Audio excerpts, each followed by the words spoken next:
Thank you, everyone. I'm very honored to be a part of this and be asked to be able to share some things with you. I want to just test the technical stuff. Is that me or you? Okay, it works. Okay, so just to give you a little bit of a background of who I am professionally, because probably a lot of you have never heard of me, you don't know who I am. I have worked I'm half American, half Swedish, so that's the connection here. And I've worked in executive search for over 15 years and basically was working in the US, moved to Sweden for personal reasons. I'll get into that in a little bit. And I've always worked with people and companies going through transitions and making that shift. And it's been through coaching, mentoring, and personal and organizational development. I am what I call a PD junkie. Do you guys know what that means? Anyone? Yeah. Personal development junkie, right? Okay, that started my journey years and years ago. I like to call myself the chief joy bringer, and that's because I'm all about joy, and we'll get more into that as to why that is. When I had been asked to be a part of this, Jessica asked me very specifically, can you share your personal story? I think people here would really appreciate that. And yesterday we heard a lot of stories from everybody. And when you start working with purpose or values or any of that, really, we are all made up of our stories, right? And so I have a question for you all here. Just have you ever been in a place in your life where everything is going really well? I mean, it's just like you're in the flow, things are going super great, and you're feeling like, wow, this is amazing. Who's been there? Okay, right? And have you ever been at a point where all of a sudden, boom, everything changes, and it's just, wow, it's a nightmare? Anyone been in that situation? Okay. Everyone has been there, right? So I'm going to tell you very briefly. It's a really long story. I'm going to condense it down to as short as possible because I got a lot to cover here. But back in 2006, my now husband, Sergio Volo, and I were on a business trip in San Diego, and we were working with John Assaraf, who was our business mentor at the time. Anyone in here seen The Secret, the movie The Secret? Okay, he's the guy that had the house on the vision boards. Anyway, so we were working with him and had this fabulous week, and it was just amazing, and our business was ready we had this executive search business, we were ready to franchise out through Europe, and I mean, I was really just in this place of flow, right? Everything was going so well, and I was so excited, and I was just like, oh, this is amazing, this is just incredible. And we were at the airport early one morning getting ready to get on the plane, and I had actually just gotten off the phone with my assistant. We were returning back to Stockholm, and she had said, oh, we've got new clients calling in. So, I mean, just all these things were happening, right? And as soon as I hung up that phone call with my assistant, I got a tap on my shoulder, and I turned around, and there were two U.S. Marshals standing there, and they said, we have a warrant for your arrest. And I froze and started, actually I'm sitting here shaking now because it was like coming back to that. But, and basically what had happened was that my first husband, who I hadn't had any contact with in over 6 years, he had been a professional con man and had lied to me about our entire marriage from the day one. And it was a nightmare, and I had rebuilt my life in Sweden. And basically 6 years later, this is coming, and they're taking me because they think I'm involved in things he had done. And so they took me into custody. And Sergio, my husband, we weren't married at that time actually because I was allergic to marriage after the first husband.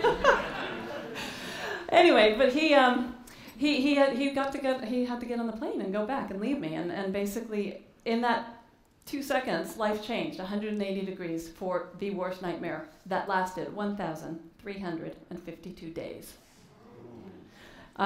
I counted every single day. If you want to know it in months or years, I can tell you it was 44 months, or it was 3 years and 9 months and 9 days that I actually sat incarcerated in a high-security holding facility. That's a jail, not a prison, which is way worse than a prison, actually, because prison is where you're convicted of things. And basically, it was every single day a fight and a journey to try and stay alive and stay positive and think, okay, I'm going to get out of this mess. It's going to work out. And I mean, just how could I possibly get out of this, right? And every day I played this mental movie in my brain saying, my charges are dropped, I'm going to go home, I'm going to raise my kids. My daughters, by the way, were 6 and 8 when this started. So I missed 4 years of their life. My beautiful other older daughter is here. You'll see her out there at the table with the books. Fantastic. But we made it through this nightmare, and basically what ended up happening at the end of this time was my charges were dropped. I was completely exonerated. I got to be released and come home. And I actually refer back to this time now as kind of like my spiritual boot camp, my journey, because the only way that I could survive this was in reading books. And I read anything and everything I could get my hands on because I could escape mentally from this environment that I was in. But I met so many people there, and I was initially pretty judgmental going in because it was people like, quite honestly, drug dealers, people that had smuggled people across the border from Mexico into California, people who had robbed banks. I mean, lots of different things. But when I started to sit there, I realized I can't be judging people so much because I'm being judged. And I know they're wrong how they're judging me right now. And so I started to really listen to people and talk to a lot of people and just start to hear the stories. And someone said yesterday that you can't hate someone once you've heard their story, and it's very true. And what I've come to realize and learn is that we all, every single one of us, has our own stories, our own journeys of things that we've gone through, right? We all raise our hand. Who's been where your life changed? You know? And getting up and telling my story, we'll come back to that in a second, but when I came home, I couldn't talk to anybody. I could talk to my family and be with my family and just immerse myself there, but I couldn't talk to anybody about what had happened to me. It was too hard. And it took me about a year before I could actually start talking. And then I knew while I was there, there's something bigger going on here because over so much time, it didn't make sense to me and I had to trust. And I learned, there's so much I learned on that whole journey. I can't even get into all of it right now. But basically, I ended up realizing that I need to share this story and I need to tell people because I'm supposed to now teach what I learned there. This is my purpose. This is why I was born. I had to come and do this. So when I came back, I told Sergio, I can't go back to the executive search. I knew if I did that, something inside of me would die because I'm supposed to teach this stuff.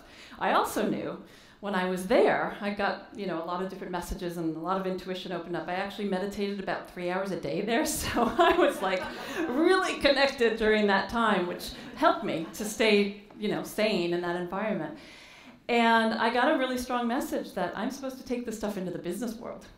And when I came home, I told Sergio that too, and I thought, how on earth am I going to do that? I had no idea. So anyway, basically, after the second year, I started talking about the story, and I found it was easier to tell the story to strangers. That was a lot easier than people who'd known me. It took about 3 years in before I actually finished meeting all the people that had known me professionally because it was really hard. I mean, it was hard to tell the story without crying every time, basically. And then basically it started to get attention and coming out in the media. When it was happening, we very specifically did not go out into the media because we were living in this world of total uncertainty, not knowing what was going on. And who wants to tell, a company, the MD's sitting in jail, we don't know when she's coming home. Not a good thing. So anyway, but basically, this has led us into this journey of writing Engage, which is a lot of what I'm going to talk about today because it relates into how we take this into the business world. And when we started to look at Engage, we didn't intend to write a book, actually. And I'll tell you how we came to this because basically here it just says happiness on the job gives good results. And there's a lot of research behind this, so we're really excited about this. But there were several reasons why Sergio and I ended up writing Engage. And basically, as I said earlier, we have always helped companies and individuals going through these transitions. And we just found there's so many people unhappy at work. I'll get into some of the statistics here in a little bit, which are really scary, but people are miserable. And we've created this environment, society, where people just think, work is drudgery. And we need to change that. We also felt, after taking the best talent out of companies for so many years, we thought, why can't we teach companies how to keep their people instead? And so that was another really big reason. And then as we started to talk to companies, we kind of discovered or put together this formula of how people are thinking differently. And we're going through this huge paradigm shift, as Tim had talked about earlier, and people are thinking differently. And so it's led us on this journey of writing this book, Engage, right? So engagement, when we started this book, I didn't find a definition that really encompassed what I wanted it to mean. And so I came up with my own definition because I thought it needs to be broader, it needs to really define this. And so the definition that we put together is to have full attention, commitment, enthusiasm, passion, and purpose for your work, and to be wholeheartedly involved in and contribute positively to an organization. So today, as I'm speaking, engagement is really an important thing for me, so I want everybody focused here and being a part of it. And if I, ask you to raise your hand, everybody? Oh, good. Okay, we've got some engaged audience. That's great. So stay with me, okay, and we'll have fun with this. So the main question as to why we started to write this book was just like, why are some companies doing really well? Something's going on. They must be doing something different, right? And so we started on this journey of talking to these companies and talking to the employees and talking to the leaders and the management teams and really looking to see what are they doing differently, because it was a mystery, because everyone else out there was really struggling, okay? This was 2 years ago, so I mean, basically we've gone through these really tough years, economic years, and everyone is really dragging and the energy is really low, right? But then there are these companies that, wow, people are excited to be there and they're fully, engaged and motivated and they're growing and they're hiring people and there's something going on. They have some secret sauce there, right? So we wanted to figure out what that was and what they were doing differently.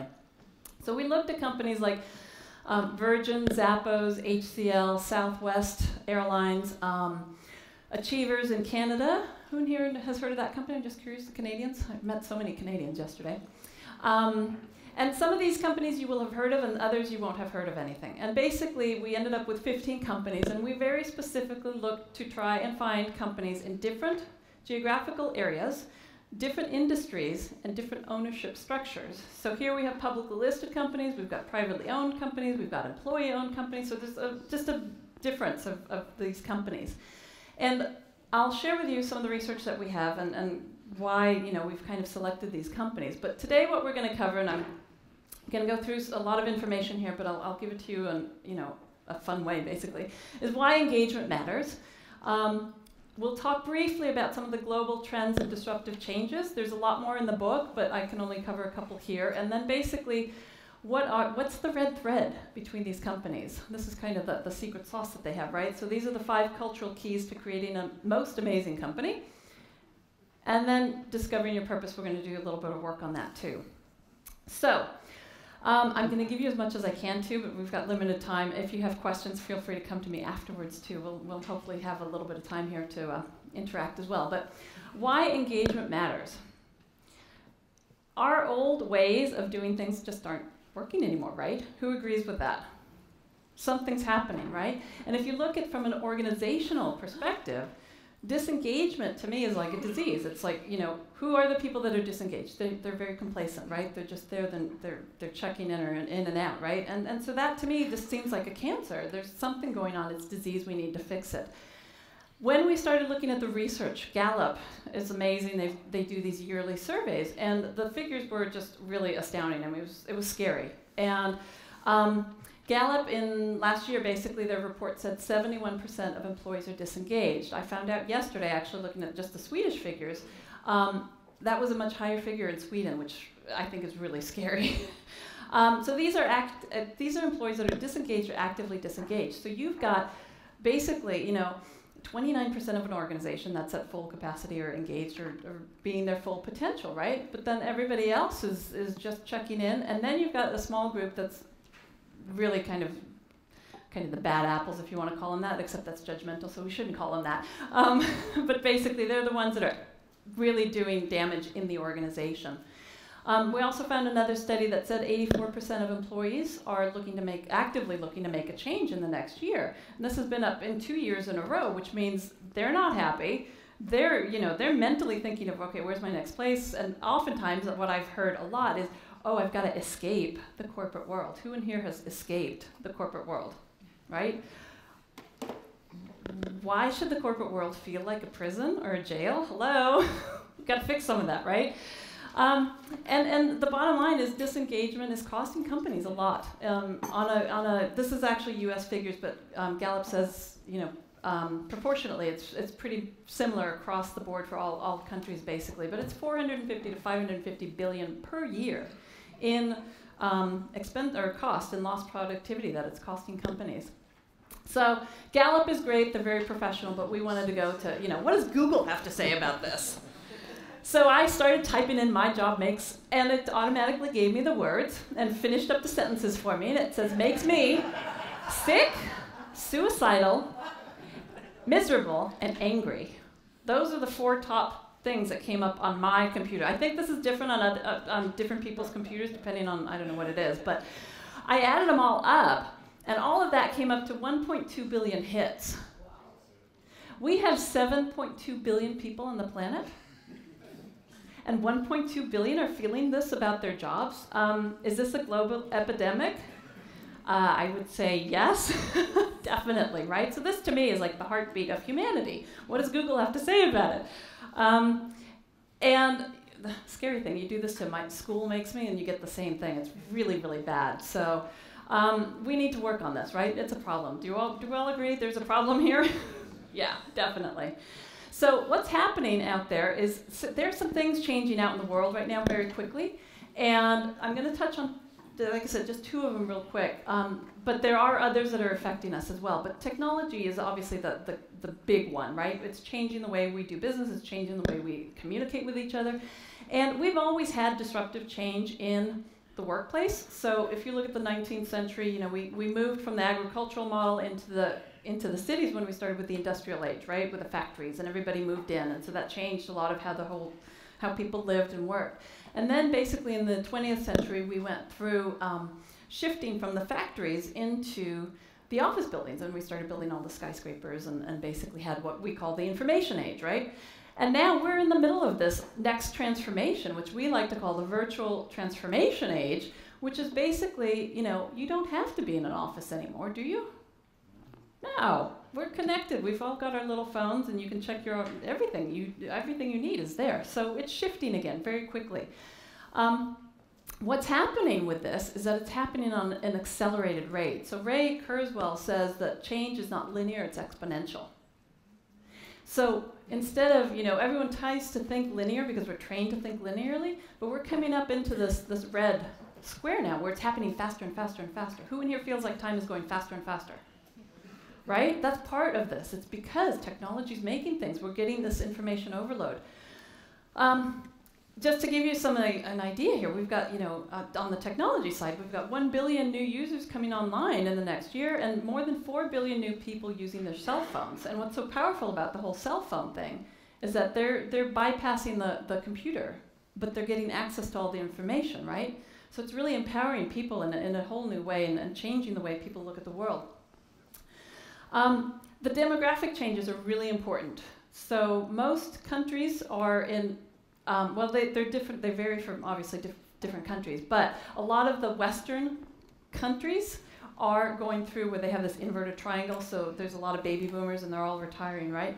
So right now, people are working longer or living longer, so they're working longer. So this is one of the first times we've ever had, or the first time in you know, history that we've had 4 generations working at the same time. So there's very different values between these different groups.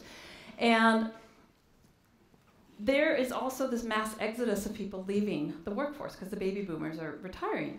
But we've also got Generation Y coming in, right? And the Millennium Group. And I've seen some different figures on this where it can be this year, the Harvard Business Review says this year half of the global workforce is going to be these millenniums, this Generation Y. I've seen it up to 2018 where it'll be half depending on the study. By 2025, 75% of the workforce will be this Generation Y. Who in here thinks they look at the world differently? This Generation Y? Who in here is managing these millenniums? Yeah, I hear this a lot, but what are we supposed to do with them, right? They just look at the world differently, and they're actually pushing us. They're forcing us to change the way we do things because of the way they're brought up and the way they look at the world. And they're actually a generation that's pretty in tune to their values and purpose and all that, because they're asking these questions. But what does this mean in the corporate world? Basically, you've got a lack of retention and loyalty in the company, so it's very expensive when there's employee turnover within the organization. It costs 150 to up to 400% of the annual income for managers. So when companies are losing people, it affects them a lot, bottom line.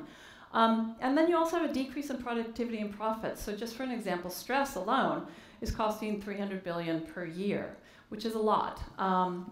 You know, how can we solve that? How can we fix that? A lot of people out there will tend to focus in on the problems, right? Find the solution, fix the problem. And so they look at the economic growth of the workforce effectiveness, employee turnover, the chronic skills gaps, all of those things. But we tend to take a different stance on this. And let's, you know, instead of focusing on the problem, let's focus on the solution. This was one of the things that we learned in those 4 years. We were always, let's not focus on the problem, let's focus on the solution, right?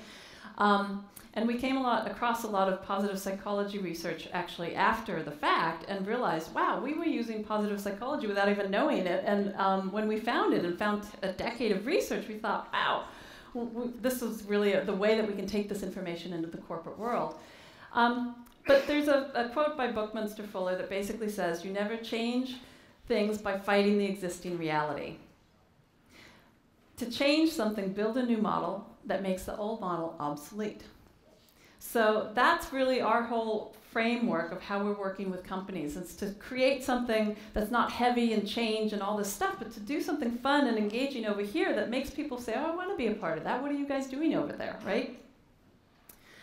And actually, we call it cultural hacking, and I'll come to the reason why here in a second. But basically, why engagement works, again, Gallup is a great go-to study for all of this stuff.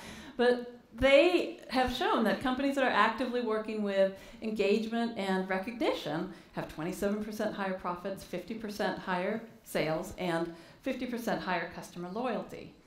They also, we found a lot of things. It's cut off there a little bit, but basically looking at the comparative stocks over a 10-year or 14-year period, looking at companies that are considered the 100 best companies to work for versus the general Fortune 500 stock market, they actually perform 3 times better than the general market.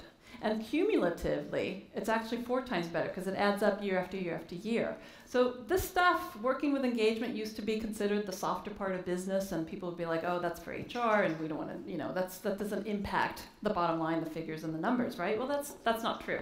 It actually has a huge difference, and it's because the business is built on the people, right? And who's going to do the work? It doesn't matter what business, what industry, who's doing the work? People, right? Unless you get something like a automotive, with robots or whatever, but there's still people behind that. So we define what we call the most amazing company. And basically what that is a company that's very deliberate in how they're doing business. They have a bigger purpose, okay? Can talk about a higher purpose, we call it bigger purpose. They lead with their why. And they have turned their employees and their customers into what we call raving fans. If you want the book, you can read all about this in there. But basically, I like to call them conscious companies, which, to me, thought, oh, that word is too much. It's people aren't going to get it. But it's really coming to the point where they're very deliberate about what they're doing, and they're focusing in on the triple bottom line. You guys have heard of the triple bottom line? Yeah. People, planet, and profits, right? So 5 cultural keys that we have in the book. Basically, first one is collaboration. We've heard a little bit about this through some of the different speakers. It's taking teamwork to the next level. It's really understanding that when you work together as a group, it's better for the whole, right? Southwest Airlines talks about their front line is their bottom line. HCL Technologies, Indian-based technology company, went through this huge transformation from 2006 to 2010 or 11, basically, and the CEO wrote a book called Employees First, Customers Second, and turned the pyramid upside down and really empowered the employees. The second cultural key is creativity. And what we mean by that is really allowing the innovation and creativity to come from within.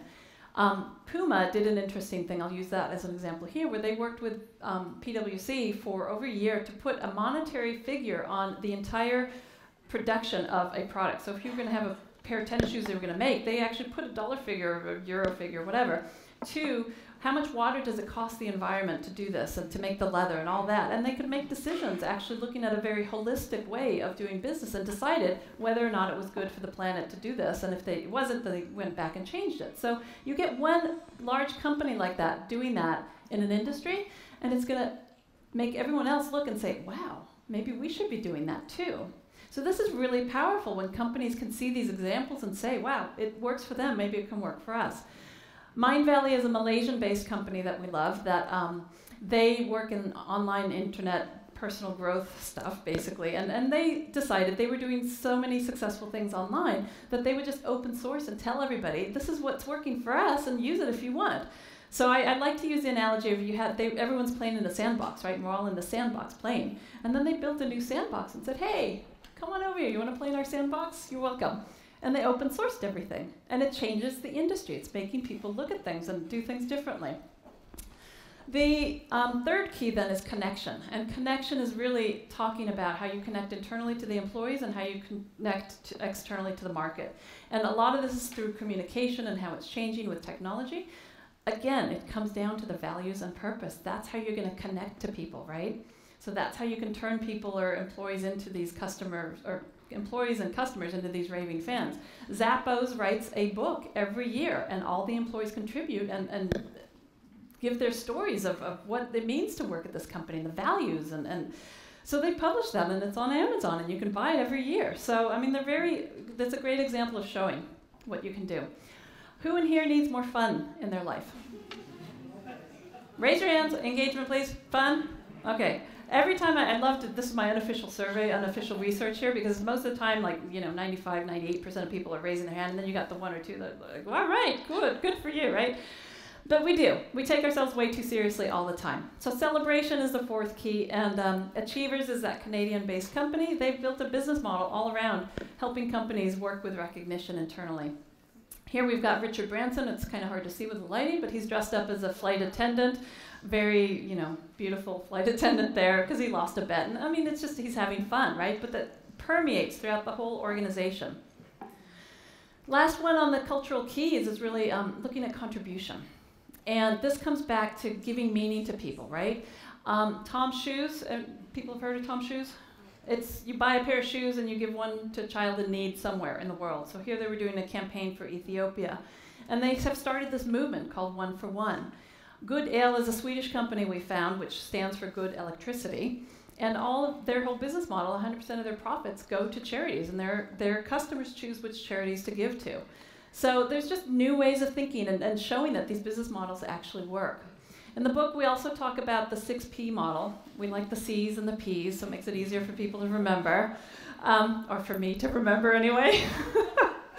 But anyway, so the 6 Ps is really kind of the formula, and it's doing this internal work first. When you work with an organization, if you work on the purpose and the people and the passion, basically, you'll do this internal work and get people working together, and then you'll have the results of higher productivity, higher profits, and the ability to have a more positive impact. So it's the internal, external. I always talk about that because, again, on my journey, I went inside to find the strength and courage, what I was going through, and that's what got me through that, right? Well, you can do that on an individual level, on a family level, on an organizational level, and with a nation level. And so when you guys are working with values, this is some of the work that you're doing, right? So for us, all of these 5 C's, it's all about the culture and the environment where people can thrive, but it's built on this bigger purpose. And that bigger purpose is really important. So, we've talked a lot about, or you've heard a lot, companies are really good at putting together their mission. They're not really good at putting together their purpose. And the reason why, there's a difference between the two. And I've asked business leaders, and they just kind of look at me like deer in the lights. What's going on? What are you talking about, right? The mission tells the what. The purpose is really about the why. Why are you doing what you're doing? Who in here has seen that Simon Sinek's Start With Why TED Talk? Okay, it's one of the most watched. Fantastic. If you haven't seen it, I highly recommend it. This is his golden circle. Conventional communication, conventional way of presenting a company is to start from what you do, how you do it, and then maybe you'll get to why. So it's outside coming in, right? But this new way of doing thinking and the new way of this paradigm shift is starting from your heart, from why. Why are you doing what you're doing? And then you can tell how you do it. And then maybe, who cares what you do? We just want to be a part of whatever you're doing because it sounds great, right? That's the emotional response you want to get from the market. So for us, lack of purpose really comes from this. If you have a lack of engagement, it's because you don't have that purpose defined. And when you get the organization building and coming together and really defining that purpose, people will buy what they help to create. And that's how you work with engagement. So it's all kind of interconnected here. Just real quickly, there's studies out there now that shows what's motivating people. Money is not even on there, okay? So we've been exposed to that already. But basically, it's community. It's this feeling of belonging. It's this growth. And what that is talking about is not professional growth, but personal growth. Again, the PD addicts, raise your hands. You know who you are. My name is Karin. I'm one. And then meaning, okay? Meaning is so important, and that's what's causing people to ask all these questions now. Because if you look at the Maslow's hierarchy of needs, we want something that makes us feel significant, that it matters, because all of our other needs are pretty much taken care of. So that's a lot of the reason why this is starting to happen as well. And coming up with a purpose statement, basically it's a definitive statement that communicates the difference that you're committed to make in the world, right? Who in here has read Good to Great by Jim Collins? It's like the business book of the decade last. Well, all those companies that he was talking about, they're really tanking now. They're struggling. They're really, they're struggling right now. And for our perspective, it's like, okay, let's go from great to amazing. Let's take it to the next level and really become these purpose-driven companies. We're shifting from profit-driven to purpose-driven. Bottom line, that's how it's happening. So this purpose statement is really essential for companies to put together, right? And that's how you can reach the heads and the hearts of the people in ways that's going to inspire them. It's going to make them want to take the actions and to really be living the values, right, for the growth of the business. And there's so much great research now talking about the brain and the neuroscience, right, and also about the heart. But you've got to connect the two, and you can do that in the business world too, which is what's happening. So just to give you some quick examples of companies that have these purpose statements that I think are fabulous. Tom's again, 1 for 1. Very simple, 3 words, fantastic. Whole Foods, which is a grocery store that is focused in on, natural foods basically. It's Whole Foods, Whole Planet, Whole Foods, Whole People, Whole Planet. Simple, right? Do you get it? What about Mind Valley, this Malaysian company? Pushing humanity forward. We stand for ideas and products that allow human beings to live healthier, happier lives. How does that feel to you? Wow, I want more of that, right? You guys remember when Harry met Sally? I'll have what she's having. We want that in the business world now, okay? So Southwest Airlines, freedom to fly. Just sits well, right? Quick story on Southwest Airlines. You know when all the airlines started charging for bags to travel? Southwest Airlines had a consultant come in and said, oh, you need to do this. You're going to earn $350 million per year just by doing that. And they went to the management team and the board and said, no, we can't do it. It goes against our values. We're not going to do that. Why would we do something like that? And so the marketing team, they made a decision. We're not going to do that. So the marketing team got a hold of this and said, well, let's go tell the market why. So they went out and basically did this whole campaign for a year and said, we're not going to charge you. And by the end of that year, that Southwest Airlines had increased their revenues $950 million. Why was that? Because they acquired all these customers coming to them, new customers, and because they sent the message out and stood by their values and basically communicated that and connected, right? So it does pay off. I love this. If an egg is broken by an outside force, life ends. If an egg is broken by an inside force, then life begins. So, great things happen from the inside, which is why we need to do the inner work. This is the finding your purpose, the values, that's your inner work. How many people are doing that? Not enough. We need to be doing that, and it works on an organizational level too.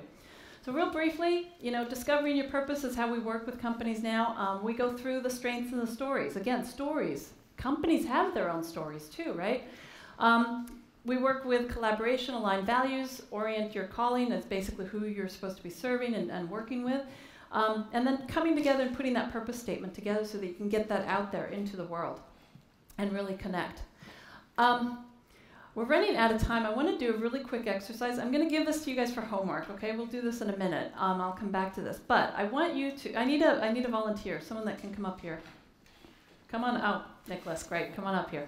Okay, I want to do this because we don't have enough in the world, okay? And Victoria Satir was a woman who was a renowned family psychologist, basically, and she said it takes 4 hugs in the world to survive. It takes 8 hugs. I don't remember everything, but 8 hugs basically to kind of maintain. That's what it was. It was 8 hugs to maintain, and 12 hugs to really grow and thrive. So when you hug somebody, I just learned this a few months ago. It's called a heart hug, and I want to teach you all this heart hug, okay? Because when you hug somebody, what do? You go up and you just grab, right? And you go to the right. Everyone goes to the right. Our hearts are on our left side. So when you go to someone, you go to the left side, which actually feels a little uncomfortable, but you hug them. Your hearts are connecting. Okay? So I want everyone to learn a heart hug. You stand up and just give somebody a heart hug and see how it feels.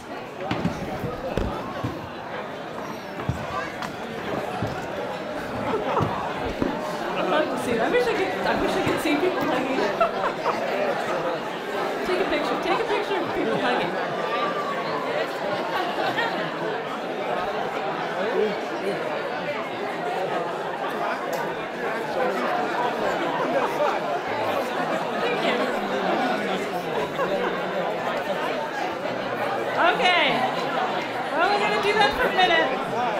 Everybody wants to hug. Yeah, I'm done. Okay, I didn't say get your 12 hugs right now.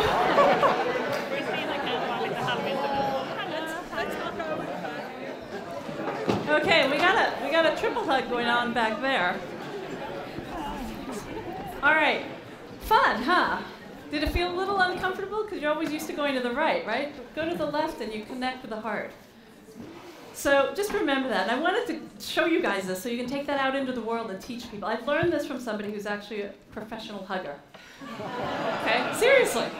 An interesting gentleman who got burned out. He's working in New York and Broadway and all that kind of stuff, and kind of in that, crazy world. And he just got tired, and then he thought, what am I going to do with my life? And he's like, I know. I'm going to be a professional hugger. and so he's done this. But take that out and work with that, because I love to get people hugging, because that's how we connect with each other, right? So coming back to this really quick, this is your homework, so just write this down.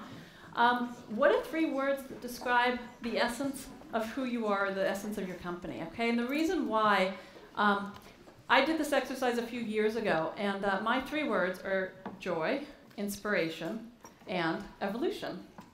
And the reason for joy is because when I was in jail, I ended up writing a series of children's books for my daughters, teaching them all the things I was learning, and it's called Bringing Joy to the World. So joy has become my essence of who I am, and my purpose is to bring joy to the world. The purpose of evolution, which is our company, is to bring joy to the workplace, right? Inspiration is because after being in such a dark and negative environment, all I wanted to do was work with inspiring things. I needed positive energy coming to me in multitude, right? Instead of that whole dark and negative environment. I wanted a lot of positive. And then evolution is because I think we're all on this journey. No one's perfect. No company out there is perfect. Yes, we have these companies up on a pedestal as an inspiration for other companies and other leaders to look at and say, it's possible, we could do things differently. They're not perfect either. We're all on this journey and we're all evolving. So evolution has become, our new business name. That's our new company name, basically. Spelled with a Volo in there, because evolution normal wasn't available. So if you ask, that's why. Couldn't get evolution.com, it was already taken. Anyway, but so those are my 3 words, and it took some time, but I want you guys to just take this exercise home with you and think about this and come up with your 3 words. And as I was sitting earlier today, listening to Tim talk, language is really powerful. And I'm starting to hear these words coming up in the business world and everywhere, like, purpose, values, transformation, evolution, all these words, people are starting to talk. I mean, even up here, the board is gone now, but even joy was the top word when I came into the room this morning. I was like, oh, look, there's more joy. And people are really embracing this new way. And our words are so powerful because it's how we create, right? And when you can do this exercise, and then I was thinking earlier, are those values or not? And this wasn't meant to be for values. It can be your values. But to me, it was adjectives that describe who you are. So come up and share if you have your 3 words. Great. A good way to do this is just write out on a piece of paper, brainstorm a bunch of words, and then just kind of let that filter up which ones you think are your 3 words. So by doing all this kind of work, especially the purpose work and the values and all of that, we can really lift things up. We can raise the level of humanity, basically, the level of consciousness, right? And by focusing in on the difference that an organization can make in the lives of the people that it's serving, the organization is going to lift themselves out of that competitive model and go into this whole new paradigm of thinking. And it is all basically starting with the purpose and the values work that we're all working on. So one of the things that got me through the whole jail experience was we cannot solve the problems with the same level of thinking that created them. It's one of my favorite quotes from Einstein, right? Love that. And I'm taking that into the business world. And basically, it's time that we create sustainable business models that are working with these purpose-driven companies that are good for the people, the planet, as well as the profits. And my dream now is to, when you go into Google in the future and you type, "My job makes me," you're going to see passionate, happy, joyful, excited. And then we'll know our work is good and complete, right? Thank you very much.